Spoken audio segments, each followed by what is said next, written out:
காங்கிரஸ் கட்சி போட்டியிடும் தொகுதிகள் ஓரிரு நாட்களில் இறுதி செய்யப்படும் என்று தமிழ்நாடு காங்கிரஸ் கமிட்டி தலைவர் செல்வ பெருந்தகை தெரிவித்துள்ளார். திமுக கூட்டணியில் காங்கிரஸ் கட்சிக்கு 28 சட்டமன்ற தொகுதிகளும் ஒரு மாநிலங்களவை உறுப்பினர் இடமும் ஒதுக்கீடு செய்யப்பட்டுள்ளன. இந்நிலையில் காங்கிரஸ் மேலிட பொறுப்பாளர் கிறிஸ் சோடங்கர், தமிழ்நாடு காங்கிரஸ் கமிட்டி தலைவர் செல்வ பெருந்தகை உள்ளிட்ட குழுவினர் திமுக தொகுதி ஒதுக்கீட்டு பேச்சுவார்த்தை குழுவினருடன் இன்று ஆலோசனை நடத்தினர். பின்னர் செய்தியாளர்களிடம் பேசிய செல்வ பெருந்தகை, காங்கிரஸ் கட்சி போட்டியிடும் தொகுதிகள் பற்றிய விவரங்கள் இன்னும் ஓரிரு நாட்களில் இறுதியாகும் என்று கூறினார்.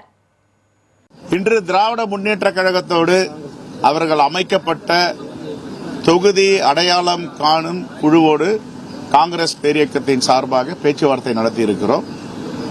நாங்கள் கேட்ட தொகுதிகளை சிலதை அவர்கள் கேட்கிறார்கள், அவர்கள் கேட்கும் தொகுதிகளை நாங்கள் கேட்கிறோம். பேச்சுவார்த்தை சுமூகமாக நடந்திருக்கிறது.